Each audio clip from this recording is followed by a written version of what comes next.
ओम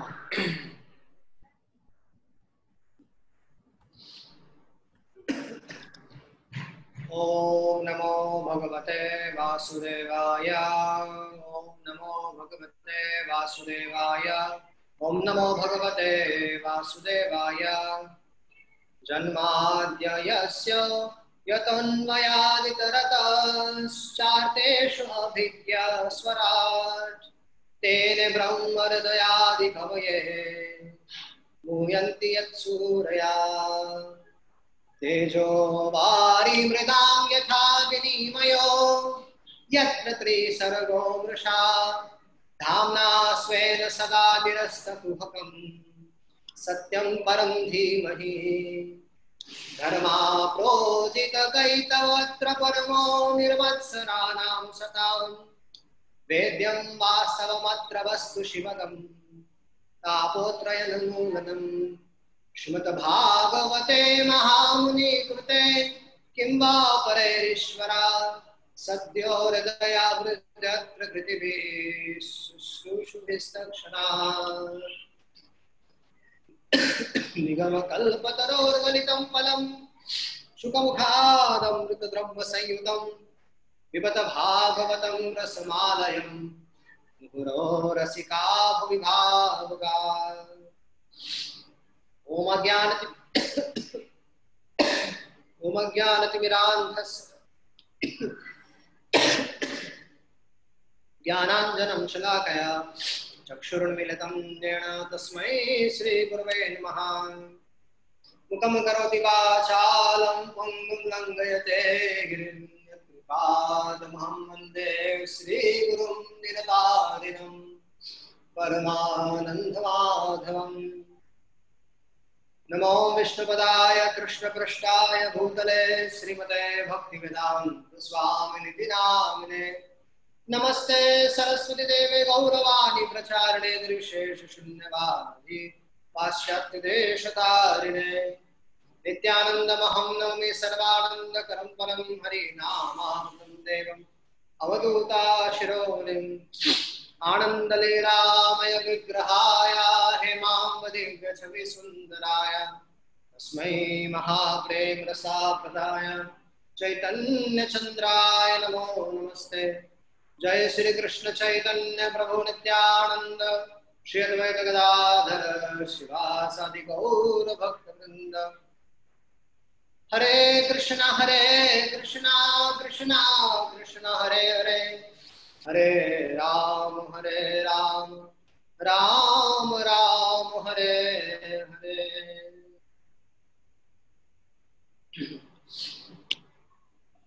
हरे कृष्णा, आप सभी का हार्दिक स्वागत है।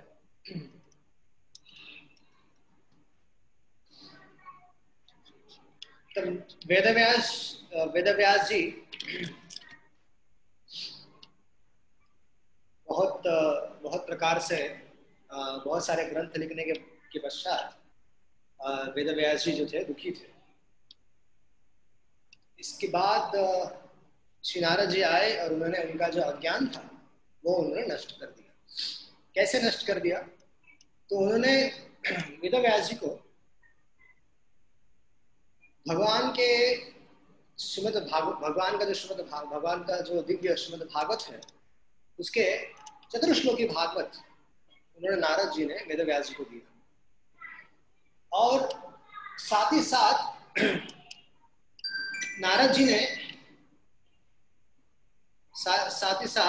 ने क्या किया? वेदव्यास जी को अपना जीवन चरित्र बता दिया। पूरा नहीं बताया, आधा अधूरा बता दिया।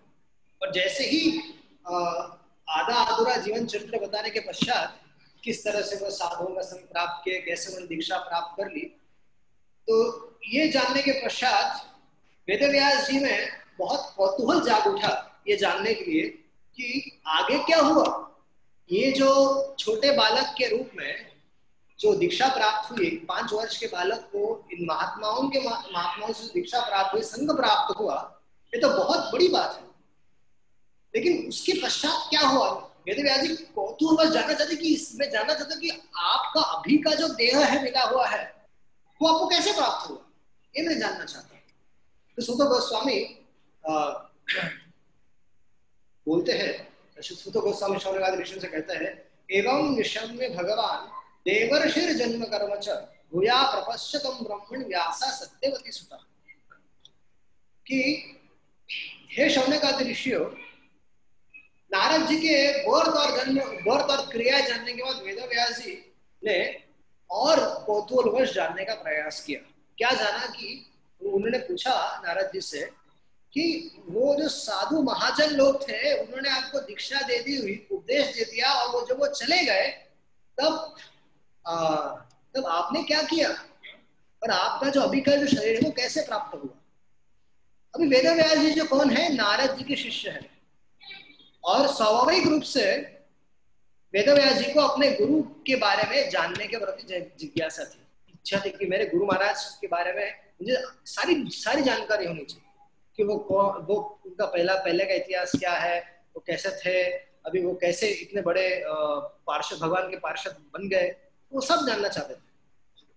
स्वाभाविक है हम शिष्यों को भी अपने गुरुजनों के बारे में, उनके जीवन चरित्र के बारे में जानना चाहिए, और जब जब अवसर प्राप्त हो तब अपने विशेष करके जब अपने गुरुजनों का जब व्यास पूर्णिमा आती है, गुरु पूर्णिमा आती है उस दिन, या फिर व्यास पूजा के दिन क्या करना चाहिए, हमारे आध्यात्मिक जो गुरु है, गुरुजन है, उनके गुणों को गाना चाहिए। तो इसलिए हमें हमारे गुरुजनों के बारे में जानकारी होनी चाहिए, किस तरह से हमने संघर्ष पूर्वक इतना संघर्ष करे, किस तरह से भगवान के इस कार्य को आगे बढ़ाया, तो ये जानना चाहिए। तो यहाँ पर नारद जी से जिज्ञासा करते हैं वेदव्यास जी कि मुझे बताइए कैसे हुआ, और वो विशेषकर कौतूहल थे कि दीक्षा के बाद क्या करूं, दीक्षा के बाद आपने क्या किया, एग्जैक्टली बताइए क्या किया। दीक्षा तो होंगे, लेकिन आपने नारद जी का शरीर कैसे आपके जीवन में क्या हो गया, आपने वो 5 साल की आयु थी आपकी, 7 साल की थी, उसके बाद आपने क्या क्या किया, एक कौतूहल जाग उठा। और तब नारद जी बोले कि जब उन्होंने मुझे भगवत विषय दिव्य ज्ञान दिया और वे जब चले गए, तो मैंने अपना जीवन इस तरह से व्यतीत किया। एकात्मजा में जननी योषिन मुढ़ा चकिन करी, मयात्मजे अनन्य गति चक्रे स्नेहा बंधुणम। उन्होंने कहा कि मेरी जो माँ थी वो मुझसे बहुत स्नेह करती थी, और वो कौन थी, वो एक ब्राह्मण के घर पे दासी का कार्य करती थी, और मैं उसका इकलौता पुत्र था, और वो स्वाभाविक रूप से मुझसे बहुत ज्यादा क्या थी, आकर्षित थी, बहुत सारे अटैच थी मुझसे। स्वाभाविक है, माँ का अपने पुत्र के प्रति जो अटैचमेंट होना बहुत स्वाभाविक है। और नारद जी बताते हैं कि मेरी जो देखभाल थी वो मेरी माँ बहुत अच्छे से करती थी, और वो मेरे लिए कुछ भी करने को तैयार थी, वो मेरे लिए कुछ भी करने के लिए तैयार थी। और लेकिन ये जो संपूर्ण विश्व जो है वो किसके कंट्रोल में है, वो भगवान श्री कृष्ण के कंट्रोल में है। और हम सब कौन है, हम सब क्या है, एक जिस तरह से कठपुतलियों को नचाया जाता है, वैसे ही हम लोग जो संसार के लोग हैं वो उनके माध्यम से सब उनकी इच्छा के ऊपर नाचते हैं। तो इस तरह से नारद जी बताते हैं कि जब मैं मात्र 5 साल का था और एक ब्राह्मणों के स्कूल में जाता था, विद्यालय में जाता था, और मैं अपने माता के जो प्रेम त्योहार से मैं भी अपनी माँ से बहुत अटैच था। लेकिन एक दिन क्या हुआ कि मेरी माँ जब गाय का दोहन कर रही थी रात के समय, तो वहां पर एक सर्प ने आके डस लिया। लेकिन नारद जी कहते हैं कि वो वास्तव में जो हुआ वो भगवान की इच्छा से हुआ था। साधारण तो ऐसा होता है कि सर्प आ गया और सर्प में डस दिया तो शोक में हो जाता, लेकिन ये छोटा सा बालक था, उसने शोक नहीं किया, उसने इसमें भगवान का हाथ देखा। हमारे जीवन में भी कोई ऐसी अप्रिय घटनाएं हो जाती है, भक्त के जीवन में विशेषकर, तो भक्त को ध्यान रखना चाहिए कि भक्त का जो पूरा जीवन है वो भगवान श्री कृष्ण के कंट्रोल में है। उसके जीवन में कुछ भी होता है तो भगवत इच्छा से होता है। और वास्तव में यहाँ पर भगवान जो कर रहे हैं, भगवान ने क्या किया ऐसे जीवन में जो किया, वो एक एक जो सिंसियर भक्त होते हैं, एक निष्काम हेतु की अनन्य भक्त जो होते हैं भगवान के, उनको भगवान ऐसे कुछ उनके जीवन में कर देते हैं कि उनका जो प्रेम है श्री कृष्ण की तरफ और बढ़ने लगता है। तो ये जो छोटा सा बालक था, अभी इसको दीक्षा हो गई थी, भगवान के बारे में बहुत कुछ सुना था, लेकिन अभी इसके जीवन में एक बाधा ये थी कि इसकी माँ से इसका स्नेह था और इसका भी माँ से बहुत स्नेह था, इसलिए ये भगवत पद पर नहीं जा रहा, भगवत प्राप्ति के लिए वो निकल नहीं पा रहा। लेकिन ये काल के द्वारा ऐसी योजना हो गई कि सर्प ने उसकी माँ को डस दिया और वो उस जो इस जो बंधन था, कि जो प्रेम का बंधन था, उससे छूट गया। अब वो पूरी तरह से इंडिपेंडेंट था। भगवत प्राप्ति करने के लिए अपने जो गुरुजनों ने उसे बताया था वो कार्य करने के लिए वो अभी इंडिपेंडेंट था। और उस छोटे सी बालक की बुद्धि देखिए, 5 साल के बालक में कितनी बुद्धि हो सकती है, लेकिन जब हम लोग साधुओं के समाज में बैठते हैं उस समय हमारी बुद्धि जो है वो शुद्ध हो जाती है। और उस समय भगवान भी हमारे हृदय से प्रेरित, भगवान तो हर समय हृदय से प्रेरणा करते रहते हैं, लेकिन हम लोग भगवान के उस सिग्नल को पकड़ नहीं सकते। हर समय 24 घंटे हर समय भगवान अपने भक्तों को मार्गदर्शन करते रहते हैं। कि कैसा मार्गदर्शन करते हैं कि हर स्थिति में छोटी छोटी चीजों में हमें क्या करना चाहिए, इसका मार्गदर्शन चालू रहता है। लेकिन हम लोग उनकी इस बात को समझ नहीं पाते, उनके सिग्नल को समझ नहीं पाते। इसलिए हमें महान वैष्णव की संगत में बैठ के परमात्मा से गाइडेंस कैसे लेना है, इसकी ट्रेनिंग लेनी बहुत अनिवार्य है। ये साधु लोग ही बता सकते हैं, तो एक गुह्यतम विषय है, मुझे इसकी चर्चा ज्यादा नहीं करनी है, लेकिन एक गुह्यतम विषय है कि किस तरह से भगवान से मार्गदर्शन कैसे लेना है, वो एक साधु ही बता सकते हैं। तो जो भगवान के जो कॉन्फिडेंशियल डिवोटीज होते हैं, अर्थात जो भगवान के एकदम जो निकटतम जो होते हैं, अर्थात जो भगवान की निष्काम हेतु की प्रकार से भक्ति करना चाहते हैं, ऐसे लोगों को भगवान पद पद पर भगवान सहायता करते हैं। और जो सामान्य लोगों के लिए जो सबसे विकट परिस्थिति होती है, वो भगवान के भक्तों के लिए, विशेषकर भगवान के भक्तों के लिए वो एक विशेष कृपा होती है। वे विपरीत स्थिति को भगवान की कृपा मानते हुए स्वीकार करते हैं। तब जब नारद जी ने बताया कि मैंने उस व्यवस्था को, उस भगवान की उस व्यवस्था को स्वीकार किया, और मेरे जो गुरुजनों ने मुझे जो उपदेश दिया था, उन साधुओं ने जो उपदेश दिया था, उद्देश्य था कि मुझे अभी उस, और उद्देश्य तो दिया था, लेकिन मुझे भगवान ने हृदय से प्रेरित किया कि अब मुझे कहाँ जाना चाहिए, अब मुझे उत्तर की तरफ जाना चाहिए। तो मैं उत्तर की तरफ बढ़ पड़ा, और मैं रास्ते में जा रहा था तो मैं कहाँ से गुजरा, बहुत बड़े शहरों से गुजरा जहाँ पर बहुत प्रकार के खेत खलियान थी, बहुत सारे सुंदर पुष्प के उद्यान थे, बहुत सारे सुंदर पहाड़ थे, और बहुत प्रकार के सोने की और अलग अलग प्रकार के जो हीरे होते हैं, या फिर जो पत्थर होते हैं, अलग अलग प्रकार के बड़े महंगे पत्थर होते हैं, तो उनके खाने भी उनको वहां पर दिखाई दिए रास्ते में। और इस तरह से नारद जी बोल रहे थे कि छोटा सा जो लड़का था वो इस तरह से जा रहा था। भगवान के केवल एक ही उद्देश्य था कि ऐसे किसी तीर्थ क्षेत्र में जाऊं जहां पर एकांत में बैठकर केवल भगवान के चरण कमलों का ध्यान करूं, और अपने गुरु महाराज, अपने गुरुजन द्वारा बताए हुए नाम मंत्र का जप करूं। और भगवान का जो स्वरूप का वर्णन उन्होंने जो किया था, उस स्वरूप का ध्यान करना चाहते थे, इसलिए तीर्थ क्षेत्र में जाना चाहते थे।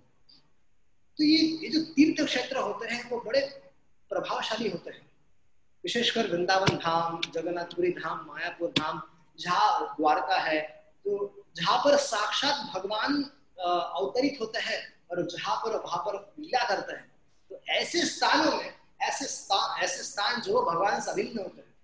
और जब हम ऐसे स्थानों के विशेष वृंदावन धाम के संपर्क में आते हैं, तो वहां पर व्यक्ति अनुभव कर सकता है कि श्री कृष्ण उसके कितने निकट है।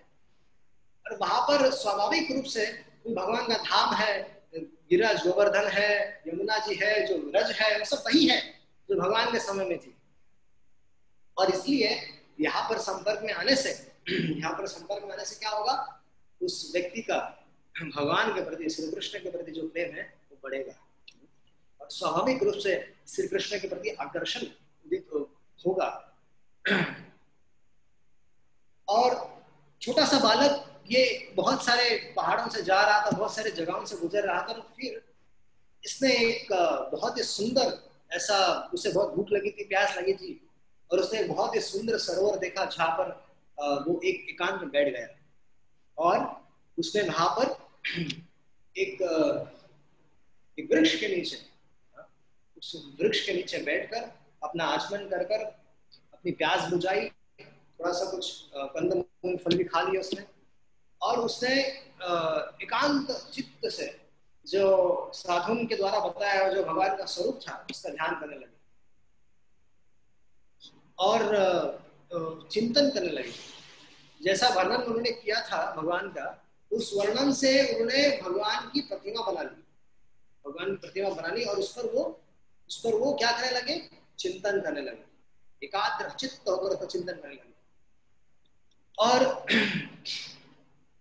जैसे ही उन्होंने भगवान के स्वरूप का ध्यान लगाना प्रारंभ किया, तुरंत क्या हो गया, उनके आंखों से आंसुओं की धारा बहने लग गई, और फफक कर रोने लगे। और क्या हुआ, भगवान उनके जिस स्वरूप का वो ध्यान करने का प्रयास कर रहे थे, भगवान उनके वो स्वरूप के साथ उनके हृदय में प्रकट हो गए। तो जब हम लोग मंदिर जाते हैं तो मंदिर में जाने का एक उद्देश्य है, सर्वप्रथम उद्देश्य तो है भगवान के बारे में सुनना, वहाँ पर भक्तों का संगति होती है, कथाओं को सुनने मिलता है। उसके व्यतिरिक्त भी जो भगवान के सामने हम खड़े होते हैं, तो भगवान को निहारने का, भगवान के दर्शन करने की पद्धति है। तो दर्शन करने की पद्धति है कि चरण कमलों से शुरुआत की जाती है, चरण कमलों से धीरे धीरे करके भगवान के घुटनों से लेके, जांग से लेके नाभि तक आना चाहिए, और उसके पश्चात धीरे धीरे भगवान की छाती पर ध्यान जाना चाहिए, छाती से फिर आगे धीरे धीरे उनके श्रीमुख पर जाना चाहिए, श्रीमुख से फिर जाकर जो मोर पंख लगा हुआ है उस पर ध्यान करना चाहिए। इस तरह से भगवान के ध्यान करने की विधि है। ऐसे ही राधा रानी के चरण कमलों का ध्यान करना चाहिए, ललिता, विशाखा, कृष्ण, बलराम, गोविंदा, ऐसे ही दर्शन करने की विधि। तो छोटा सा बालक जिसे ट्रेनिंग मिली थी, तो इस तरह से दर्शन कर रहा था, और क्या हुआ, साक्षात भगवान हृदय में प्रकट हुए। और जब प्रकट हुए तब जो बहुत प्रकार के जो विकार, अष्टसाधु विकार होते हैं, वो विकार इस छोटे से बालक के शरीर में प्रकट हो गए। 8 प्रकार के विकार होते हैं, अष्टसाधु विकार होते हैं, ये प्रकट हो गए उस बालक के शरीर में, और एक अद्भुत प्रकार का दिव्य आनंद की अनुभूति होने लगी, तो रोम रोम उनका पुलकित हो गया, और ऐसी स्थिति हो गई कि वो भगवान के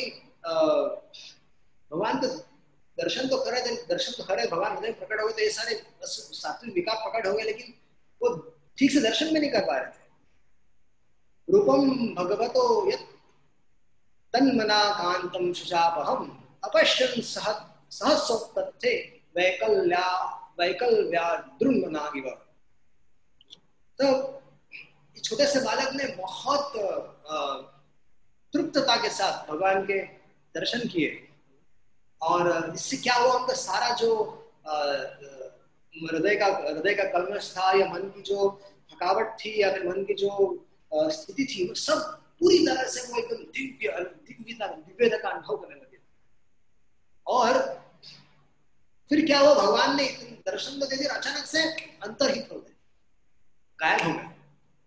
और जब वो बालक के हृदय से जब वो स्वरूप चला गया, तब क्या हुआ, तुरंत वो बालक उठ गया, और उठकर विचलित हो गया कि अरे अरे अरे अरे ये क्या, भगवान कहाँ चले गए, भगवान कहाँ चला गया। और वो दोबारा प्रयास करने लगा, आंखें बंद करने लगा, दोबारा प्रयास करने लगा भगवान का ध्यान करने का, पकड़ने का प्रयास कर रहा था भगवान। और वो बालक दोबारा वो भगवान के दर्शन करना चाहता था, बट वो छोटा सा बालक कहता है कि मैं बहुत प्रयास कर, नारद जी कहते हैं कि मैं बहुत प्रयास कर रहा था कि दोबारा वो दर्शन मुझे हो, पर मैं देख नहीं पाया। उस समय बहुत दुखी हुआ। तो हमें समझना चाहिए कि भगवान को देखने का कोई मैकेनिकल प्रोसेस नहीं है, वो पूरी तरह से भगवान की अहेतु की कृपा पर ही आश्रित होता है। हम लोग भगवान को आदेश नहीं दे सकते कि भगवान चलो हमारे मेरे दृष्टि में आओ। जिस तरह से हम लोग सूर्य को आदेश नहीं दे सकते कि चलो उदित हो जाओ, सूर्य अपने आप से आते हैं और अपने आप से। तो भगवान उसी तरह से भगवान भी जीवों पर कृपा करके अपने आप से प्रकट होते हैं। कोई भी व्यक्ति अपने साधना के बल पर या भजन के बल पर भगवान को प्रकट अपने वश नहीं कर सकता। केवल प्रेम से, यदि कोई वास्तव में निष्काम भाव से भगवान से प्रेम करता है तो भगवान अहेतु की कृपा करके उस व्यक्ति के जीवन में, उस व्यक्ति के हृदय में आकर बस जाते हैं। तो ये हमें समझना चाहिए। जिस तरह से भगवान ने जब जन्म लिया तो भगवान सर्वप्रथम वसुदेव जी के मन में अवतरित हुए, अपनी इच्छा से अवतरित हुए, और उसके पश्चात वसुदेव ने फिर उनको अपने मन से उनके फिर वो हृदय में गए, फिर वसुदेव जी ने उनको अपने मन से देवकी के मन में ट्रांसफर किया, स्थानांतरित किया, और फिर देवकी के मन से तो गर्भ में प्रवेश किया। तो ये भगवान की प्रकट होने की पद्धति है। तो साधु जन भी, आध्यात्मिक गुरु भी अपने सबसे योग्य शिष्य को क्या करते हैं, ट्रांसफर करते हैं कृष्ण। कैसे ट्रांसफर करते हैं? जब भगवान की दिव्य लीलाओं को सुनाकर, भगवान की दिव्य गुण रूप लीला आदि को शिष्य को सुनाकर धीरे धीरे करके भगवान जो आध्यात्मिक गुरु है वो मन के माध्यम से शिष्य को श्री भगवान को दे देते हैं। तब जब छोटे से बालक की ऐसी दशा हो गई कि वो छटपटा रहा था भगवान के दर्शन करने के लिए, तो भगवान ने गंभीर स्वर में, गंभीर लक्षया वाचा शुचा प्रशयन प्रशमयन्निव, क्या बोले भगवान? भगवान ने कहा कि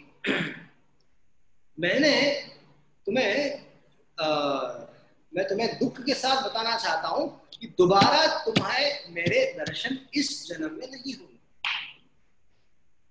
तो जो लोग, ये तो कृपा कर दी, अब दोबारा दर्शन करने, ये तो भगवान ने क्या किया, लालसा बढ़ाने के लिए कर दिया, और कहा कि जो लोग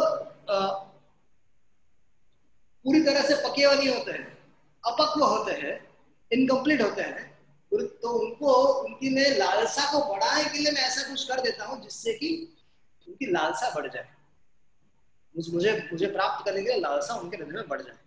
तो इसलिए भगवान ऐसा करते हैं। तो हम जब दर्शन करने जाते हैं भगवान के मंदिरों में, तो अगर ठीक से दर्शन करेंगे, अगर ध्यान पूर्वक दर्शन करेंगे, तो वो भगवान कृपा करके वो जो भगवान का जो स्वरूप है वो हमारे मन में धस जाएगा, और बारंबार उनके दर्शन करने की जो लालसा है बढ़ेगी, और फिर वो लोग बार बार मंदिर जाया करेंगे। और फिर वैसे ही कथा के लिए होता है, इसलिए कथाओं को ध्यान से सुनना चाहिए, कथाओं में बैठे तो ध्यान से सुनना चाहिए, और भगवान उसका चिंतन करना चाहिए। क्लास खत्म होने के थोड़ा चिंतन करना चाहिए, और चिंतन करते करते क्या हो जाएगा, हमें एक प्रकार का अद्भुत रुचि उत्पन्न हो जाएगी, कथा सुनना आनंद प्राप्त होगा, और धीरे धीरे ऐसे टेस्ट बढ़ते जाएगा, तब में और कथाएं सुनने की लालसा होगी, और भगवान के दर्शन करने की लालसा होगी।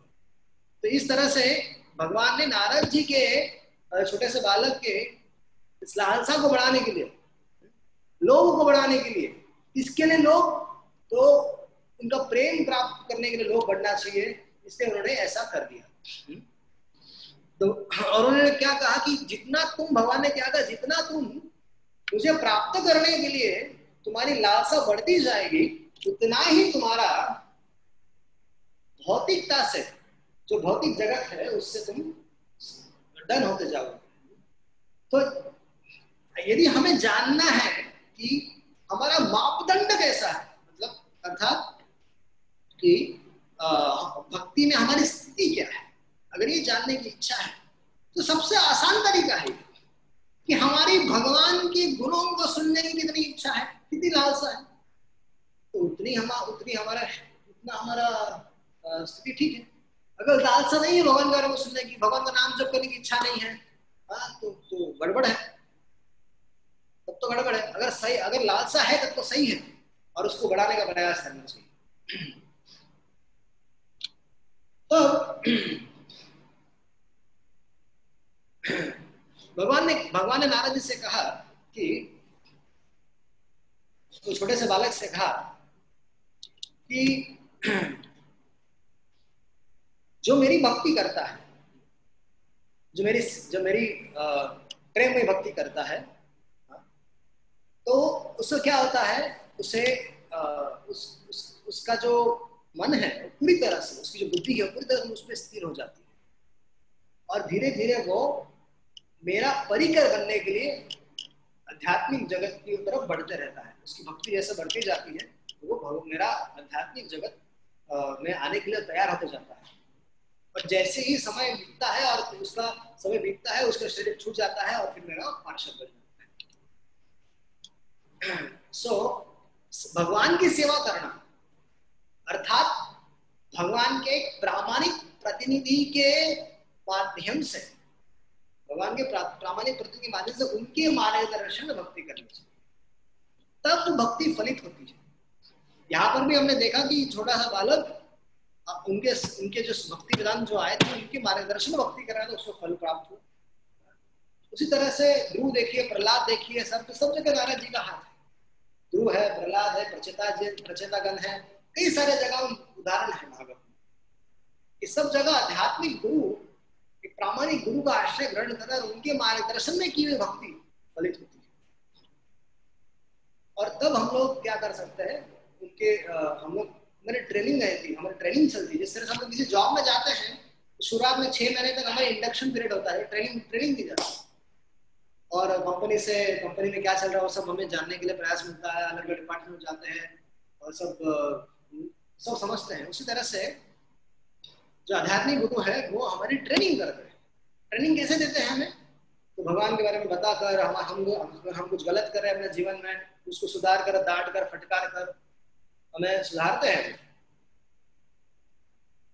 तो भगवान ने कहा उस छोटे से बालक से कि जब बुद्धि पूरी तरह से मेरी भक्ति में तल्लीन हो, जब मेरा जीव मेरी भक्ति में पूरी तल्लीन हो, तो और 24 घंटे धीरे धीरे ऐसा स्थिति आ जाएगी कि वो 24 घंटा मेरा चिंतन करने लगेगा। और ऐसी स्थिति तो जो समय है बहुत बलवान है, ऐसा महाबलवान समय भी ऐसे व्यक्ति को कुछ नहीं कर सकता। अर्थात एक बार जब उस स्टेज में पहुंच जाएंगे हम लोग, तो वहां से फिर से गिरने के चांसेस बहुत कम हो जाते हैं। और फिर भगवान कहते हैं कि इस तरह से भगवान ने जो उपदेश दिया है छोटे से बालक को, तो अचानक से भगवान ने बात करना भी छोड़ दिया। और जब इस छोटे से बालक ने भगवान की दिव्य मधुर और गंभीर वाणी को सुना, तब छोटे से बालक ने उस दिशा में जहाँ से आवाज आ रही थी वहां पर बारंबार दंडवत किया, अपना सर झुकाकर साष्टांग प्रणाम किया। तो जब भगवान की आवाज हमें सुनाई देती है, भगवान के जब आवाज सुनाई देती है, तो उसमें और भगवान में कोई अंतर नहीं होता है। भगवान का नाम है, भगवान के नाम में और भगवान में कोई अंतर नहीं है। इस तरह से भगवान ने 4 वेद अपने सांस से प्रकट किए। तो भगवान कहा जाता है कि वेदों में जो दिव्य शब्द है उससे भगवान जाने जाते हैं। सिमिलर कैसा है कि भगवत गीता जो है वो भी भगवान का, भगवत गीता है भागवत है, वो भी भगवान का शब्द ब्रह्म है। उसमें और भगवान में कोई अंतर नहीं है। भगवद गीता तो भगवान की वाणी है, भागवत उनके बारे में है, तो इसमें और भगवान में कोई अंतर नहीं है। तब छोटा सा बालक, नारद जी वेदव्यास जी को बताते हैं, तब वो जो छोटा सा बालक था उसने क्या किया, भगवान के गुण को, भगवान का नाम जप करना चालू किया और भगवान के गुण रूप लीला आदि को सर्वत्र प्रकाशित करना चालू किया। जब भगवान उसके हृदय में प्रकट हो गए तो सारा जो दिव्य ज्ञान था उनके हृदय में प्रकट हो गया, और फिर वो भगवान का नाम जप करते और भगवान की कीर्ति और भगवान के यश को सारी फॉर्मेलिटीज को छोड़कर, सारी चीजों को त्याग कर, सब सारी नियमों को, सारी फॉर्मेलिटीज को छोड़कर उन्होंने केवल पूरे विश्व भर में जाकर भगवान की कीर्ति और यश को गाना चालू किया। और जब इस तरह से भगवान का नाम और नाम जब होता रहता है, कीर्तन होता रहता है, तब स्मरण भी होता रहता है, बारंबार भगवान का स्मरण बढ़ते जाता है, भगवान मन में बहुत सहजता से प्रकट हो जाता है। और छोटा सा बालक कहता है कि जब ये कार्य कर रहा था तब मैं विश्व भर में घूमने लगा और मैं पूरी तरह तृप्त आत्मा था। मेरे प्रति मेरे हृदय में किसी के लिए कोई ईर्ष्या नहीं थी, किसी के लिए कोई द्वेष नहीं था। मैं पूरी तरह से तृप्त था क्योंकि मुझे भगवान के दर्शन प्राप्त थे, और नम्रता से मैं सर्वत्र घूमकर भगवान की कीर्ति और भगवान के यश को गाने लगा। तो इसी तरह से हम लोगों को भी, हम साधकों को भी, जो प्रयास कर रहे हैं भगवान के भक्ति करने का, भजन करने का, उन लोगों को भी क्या करना चाहिए, इसी तरह से छोटे से बालक का अनुसरण करना चाहिए कि हम लोग प्रामाणिक गुरु से आश्रय ग्रहण करें, उनसे अच्छे से सुने, अध्ययन और शास्त्र का अध्ययन करें, जप करें अच्छे से, और खूब उसको समझ कर उसको बढ़िया से प्रचार करना चाहिए। और कैसे करना चाहिए? Ignoring all formalities of the material world, समस्त फॉर्मेलिटीज को त्याग कर भगवान के गुण रूप लीला आदि का प्रचार करना चाहिए, प्रचार प्रसार करना चाहिए। और जब नारद जी कहते हैं, व्यासदेव, इस तरह से जब मैं भगवान की कीर्ति और यश को गाते हुए सर्वस्त्र घूम रहा था, सर्वस्त्र भ्रमण कर रहा था, उस समय भगवान श्री कृष्ण का चिंतन करते करते मेरे वैसी सारी आसक्ति खत्म हो चुकी थी, तो पूरी तरह से इस भौतिक कलमशों से वैसे मेरा हृदय पूरी तरह से मुक्त था, लेकिन मैंने मृत्यु को प्राप्त हुआ। पूरी तरह से भगवान का चिंतन करना अर्थात क्या होता है, वो तभी होता है जब हृदय की जो गंदगी है वो पूरी तरह से हट जाए।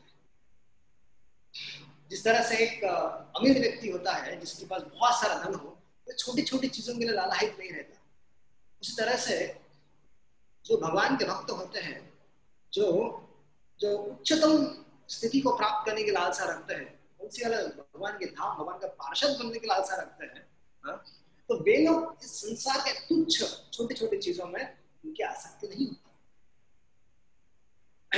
और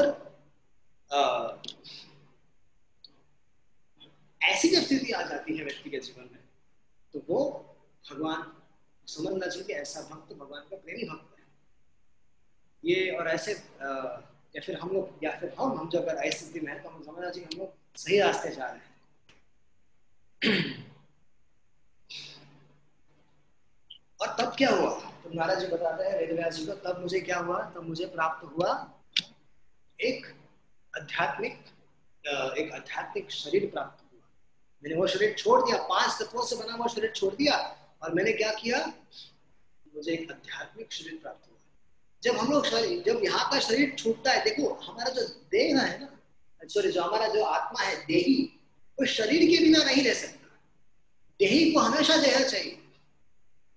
अगर कोई ये शरीर, इस संसार का शरीर छोड़ देता है, भौतिक 5 तत्वों से शरीर छोड़ देता है, तो वह अगर यमराज के लोक में जाता है, अगर यमलोक में जाता है या फिर यमदूत उसको ले जाते हैं, तो उसको यातना शरीर दिया जाता है। अगर वो देवताओं के लोक में जाना है तो उसको उस प्रकार से उसका शरीर दिया जाता है। अगर वो भगवान के पार्षद बनने वाला है तो उसको तुरंत वो शरीर छूटने के पश्चात उसको पार्षद का शरीर प्राप्त होता है। तो हमारा जो देही है, जो आत्मा है, वो शरीर के बिना नहीं रह सकता। एक शरीर छोड़ा दूसरा शरीर धारण करता है। तो वैसे ही नारद जी बताते हैं कि इस कल्प के अंत में क्या हुआ, जब भगवान नारायण जब सृष्टि का विनाश करने का मन बना रहे हैं, तो उस समय ब्रह्मा जी उनके अंदर समस्त सृष्टि सृष्टि के जो जो उपलब्धियां जो भी थी सब उसको लेकर वे नारायण के अंदर प्रवेश किए। और फिर सहस्र युग पर्यंते उत्थायेतम सुशिक्षतम मरीचि मिश्र ऋषया प्राणेभ्य हम च जागरे जगरे।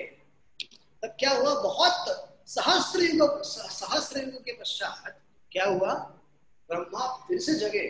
और उसके बाद समस्त ऋषियों के साथ, कौन से ऋषि थे, मरीचि ऋषि, अंगिर ऋषि, अत्रि ऋषि, सभी के साथ मैं भी प्रकट हुआ।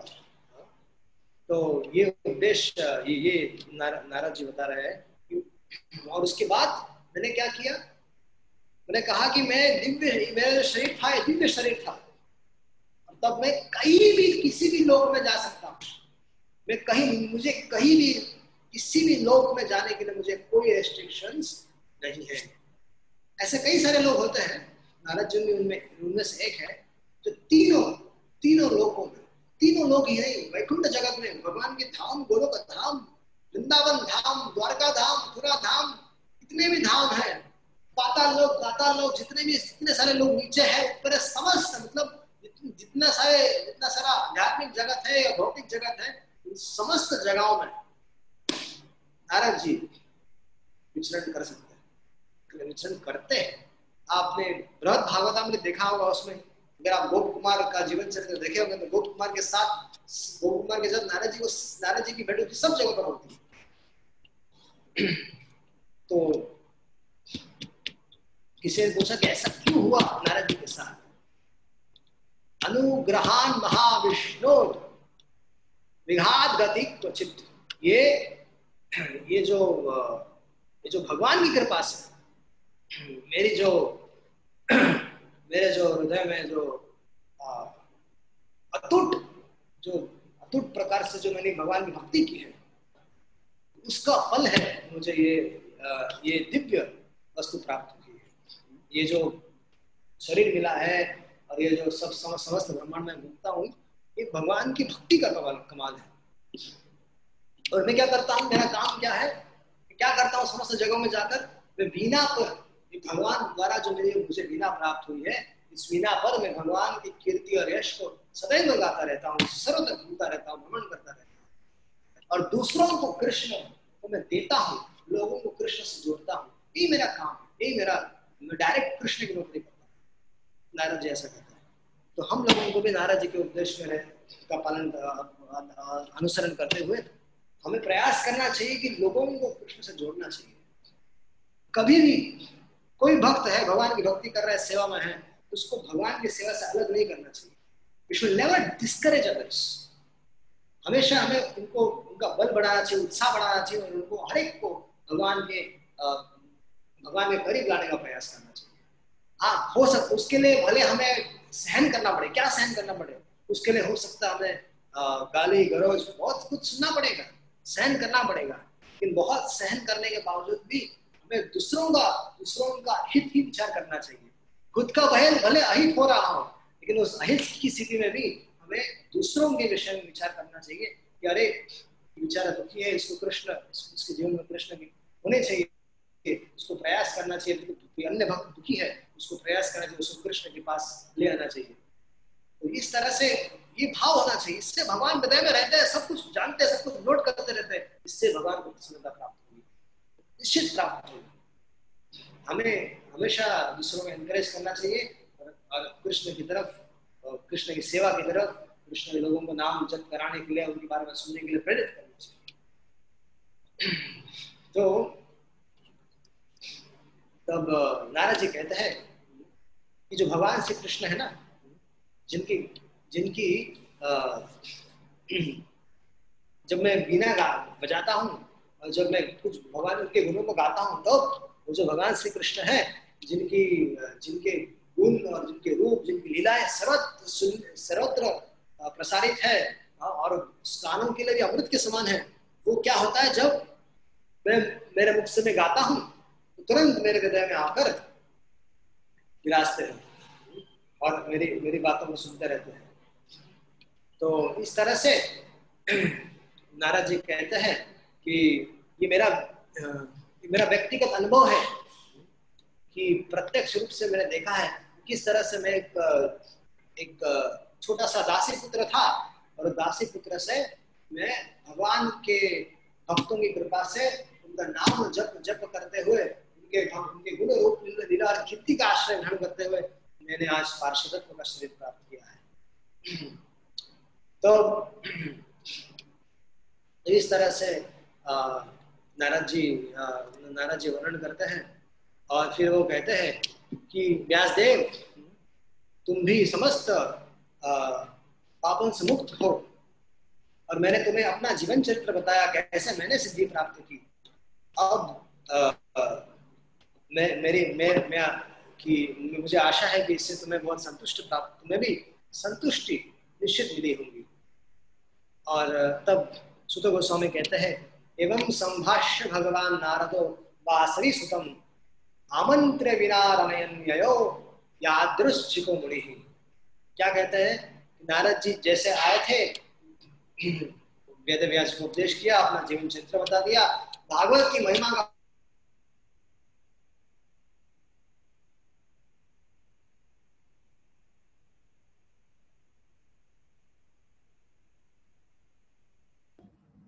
हरे कृष्णा।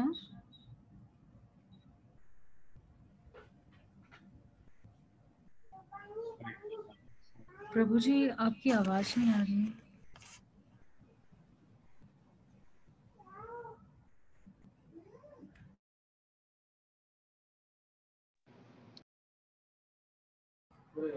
आई थिंक थोड़ा नेट में कुछ दिक्कत आ गई है। आप सभी थोड़ा सा वेट करिए, 1 से 2 मिनट। प्रभु जी वापस से अगेन ज्वाइन हो रहे हैं। Thank you.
हरे कृष्णा, प्रभु जी बस आने वाले हैं। उनके लाइट चली गई थी इंडिया में, तो बस उन्होंने वापस से लॉग इन कर रहे हैं वो।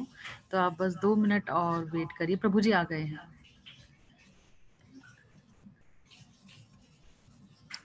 हरे कृष्णा, क्षमा कीजिएगा, लाइट चली गई। तो आज का चर्चा तो समाप्त हो चुकी है, मतलब मेरा क्लास समाप्त हो चुका है। अभी माता जी आज का प्रश्न जरा डिस्प्ले कर दीजिए आप।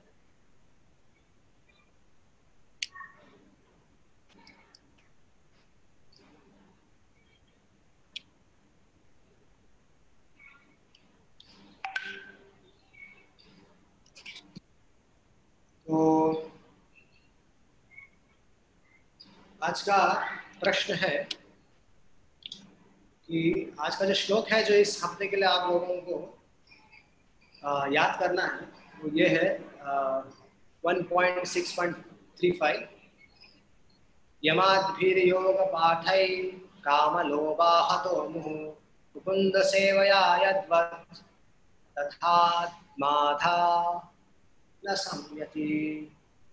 It is true that by practicing restraint of the senses by the yoga system, one can get relief from the disturbances of the desire and lust. But this is not sufficient to give satisfaction to the soul. For this, satisfaction is derived from the devotional service of the personality of Godhead. अर्थात बताया गया है कि अगर जो बहुत प्रकार के जो योग है, योग बहुत प्रकार के हठ योग है, ये योग दुनिया भर के योग है, या और कोई भी जो विधि है बताई जाती है या संसार में प्रचलित है, उन सारे विधियों से हो सकता है कि हमारा काम खत्म हो जाए हृदय में, या इच्छाएं जो बहुत प्रकार की इच्छा उनसे हम लोग मुक्ति भी प्राप्त कर ले, लेकिन इससे आत्मा का पोषण नहीं हो सकता। आत्मा का पोषण केवल और केवल श्रीमद् भागवत से होता है। भगवान के गुण रूप लीला आदि से ही केवल और केवल क्या होता है, आत्मा का पोषण हो संभव है, अन्यथा नहीं। तो ये हमें ध्यान में रखना चाहिए। तो अब मुझे बताइए कि आज का जो डिस्कशन है, भागवत चर्चा क्वेश्चन है, discuss the qualities of A sincere devotees. तो मैं आप सब लोगों से सुनना चाहता हूँ, माता जी बंद कर दीजिए। मैं आप सब लोगों से सुनना चाहता हूँ कि एक सिंसियर डिवोटी, एक भक्त जो भक्ति करना चाहता है, उसका लक्षण क्या है। तो एक एक करके मुझे बताइए आप।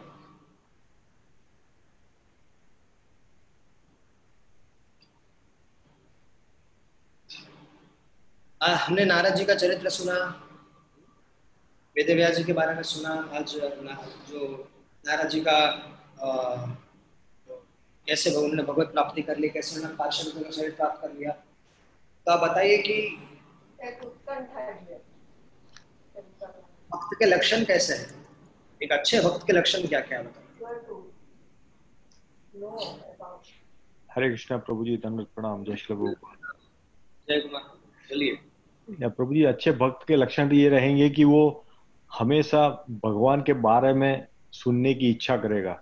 भगवान के मतलब उसके मन में हमेशा उत्कंठा रहेगी कि वो भगवान का नाम ले, भगवान की सेवा करे, भगवान के बारे में सुने। तो सतत वही चलता रहेगा उसके मन में। और जो भी वो कार्य करेगा वो भगवान के लिए कर रहा है, भगवान को खुश करने के लिए कर रहा है, वो भाव से करेगा और खुद को उनका सेवक समझ के करेगा। तो ये एक अच्छे भक्त के लक्षण होते हैं।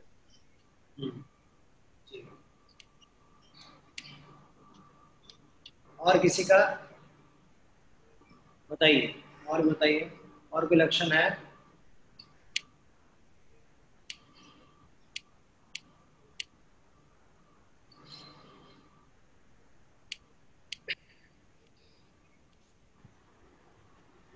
हरे कृष्ण। यस, बताइए। भक्तों का और दूसरा लक्षण है वो विनम्र हो गए, हमेशा नम्रता भाव, और दूसरा का प्रति दया भावना, और सबको उत्साहित किया भगवान का बारे में बताने की कि उसका कैसा वो भक्ति में आना चाहिए दूसरा को वो, और भगवान का रूप, लीला और ये सब का स्मरण करना, और भगवान का नाम हमेशा उसका मन में, भगवान का बड़ी में चिंतन होगा हमेशा उसका, और कुछ ये दुनिया का कुछ उसका लेन देन इतना नहीं होगा। जी, एकदम सही कहा आपने जी। उसके हृदय में नामे रुचि, फर्स्ट 3 चीज बताई जाती है, नामे रुचि, जीवे दया, वैष्णव सेवन। तो जो अच्छे भक्त होते हैं, वैसे तो 26 प्रकार के लक्षण भक्त में होते हैं जो शास्त्रों में दिए गए हैं, नेक्टर ऑफ डिवोशन में दिए गए हैं सिंधु में। लेकिन हमें हमारे आचार्य लिखते हैं नामे रुचि, ऐसे व्यक्ति के जो नाम में रुचि बहुत होती है ऐसे व्यक्ति के जीवन में, तो कभी भी और दुनिया भर के गॉसिप में, इधर उधर की बातों में समय व्यर्थ नहीं करता। टीवी में, फुटबॉल में, क्रिकेट में, ये न्यूज में, वो न्यूज में, अलग अलग चीजों में समय व्यर्थ नहीं गवाता। जो वास्तव में जो भक्त है, सिंसियर भक्त है, वो क्या करता है, केवल और केवल भगवान के बारे में सुनने में रुचि रखता है, संसार के सांसारिक कार्य से मतलब नहीं, और वो केवल भगवान का नाम जप करने में बड़ा उत्साह होता है। वो सोचता है कि अरे इतने सारे लोग इधर उधर की बहुत सारी बातें करते रहते हैं, उससे अच्छा है कि मैं नाम जप करूं, 16 के बदले 32 माला जप करूं, नामे रुचि और जीवे दया। और ऐसे लोग समस्त जीवन पर बहुत दया करते हैं। ऐसे करते हैं तो सब में भगवान का निवास देखते हैं, तो स्वाभाविक रूप से उनका जीवन के प्रति दया उनमें रहती है। और तीसरा था वैष्णव सेवा, वैष्णव की सेवा करते हैं ऐसे लोग। ये मुख्य रूप से 3 लक्षण है, नामे रुचि, जीवे दया, वैष्णव सेवा।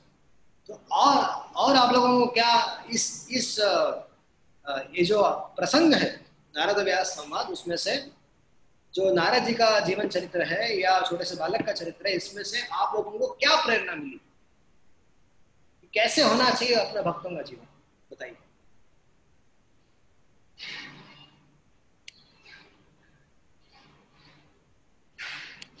संकोच मत कीजिए, कुछ गलती हो जाएगी तो कोई प्रॉब्लम नहीं है, लेकिन चर्चा करनी चाहिए। भगवान के बारे में चर्चा करने में संकोच नहीं करना चाहिए, चर्चा कीजिए। एक तो प्रभु जी होता है कि भक्त को बंधन मुक्त होने की कोशिश करनी चाहिए। अभी गृहस्थ आश्रम में हम बंधे हुए हैं, फैमिली है, तो उसका टेक केयर तो करना पड़ता है, पर जो अपनी रिस्पॉन्सिबिलिटी है उसको निभाना है, पर अटैच नहीं होना है। ये थोड़ा डिफिकल्ट लगता है करने के लिए, क्योंकि अटैच काम भी करना है, उनको देखभाल भी करनी है और उनसे अटैच भी नहीं रहना है, तो थोड़ा स्वाभाविक रूप से नहीं हो पाता है, पर ये कोशिश करनी चाहिए। दूसरा ये है कि हमें जो एडवांस डिवोटीज है, अच्छे भक्त है, गुरुगण है, उनसे सुनना चाहिए, उनकी सलाह लेनी चाहिए, उनका एसोसिएशन में रहना चाहिए, जिससे हमें एक मार्गदर्शन मिले कि हमारी भक्ति कैसे हम सरलता से और अच्छे से कर पाए। तो ये करने से भक्त को ये फायदे हो सकते हैं। तो आपके इसी पॉइंट को मैं आगे रखते हुए एक और बात बताना चाहता हूँ कि एक बार युधिष्ठिर महाराज बैठे हुए थे, सभा राजस्व यज्ञ चल रहा था, उसमें भगवान थे और बहुत सारे लोग बैठे हुए थे। तो उस समय कुछ ऐसी घटना हो गई वहां पर कि शिशुपाल का वध हो गया और शिशुपाल भगवान के शरीर के अंदर, जो आत्मा था भगवान के शरीर के अंदर प्रवेश कर गया। तो वहां पर बताया तुरंत युधिष्ठिर महाराज नारद जी के चरण में बैठकर बहुत सारे प्रश्न पूछते हैं।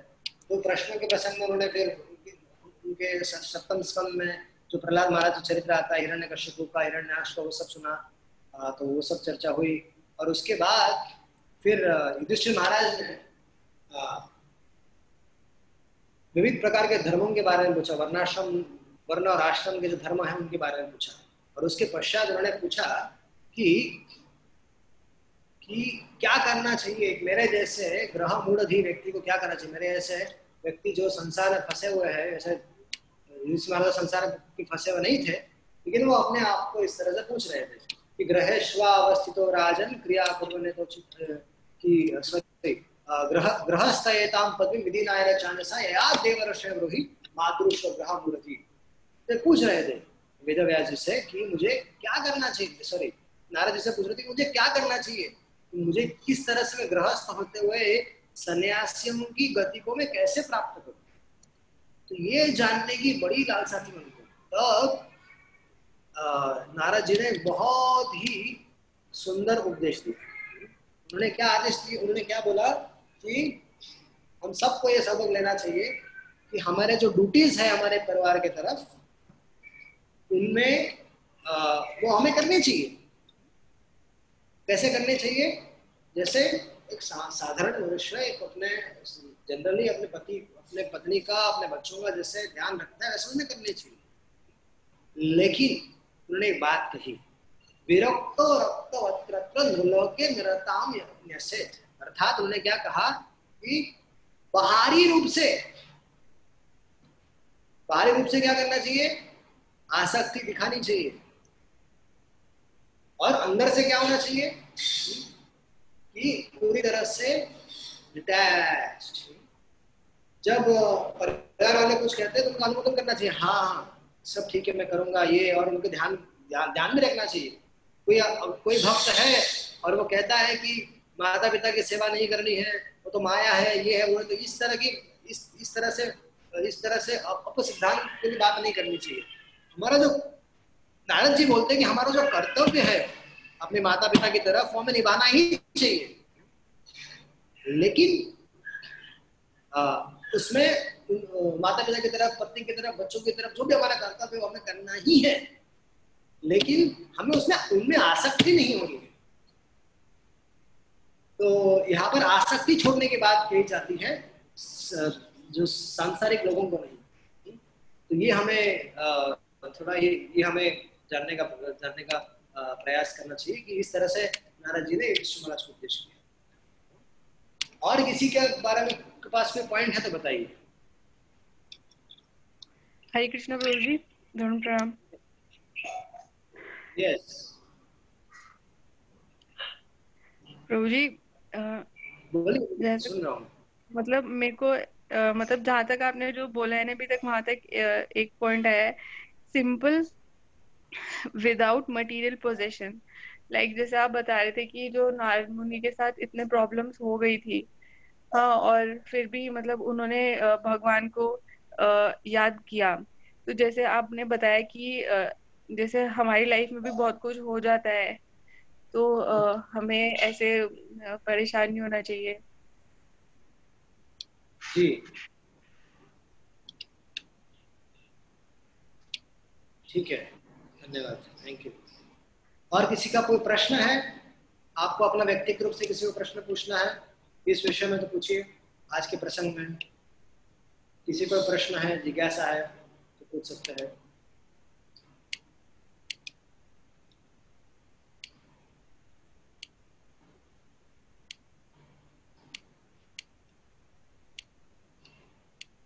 चलिए ठीक है, किसी का कोई प्रश्न नहीं है तो हम आप सबका आभार व्यक्त करते हैं कि आपने अपना बहुमूल्य समय निकालकर आपने यहाँ पर भगवान की चर्चा करने के लिए आपने समय निकाला, इसलिए हम आपके आभारी हैं। तो हमारी प्रार्थना है भगवान की चरण कमलों में कि आप सबका है जो स्वास्थ्य है वो अच्छा हो और आपका अगला हफ्ता बहुत ही शुभ हो, मंगलमय। हरे कृष्ण। जय श्री प्रभुपाद। जय ग्रंथराज श्रीमद् भागवतम की जय।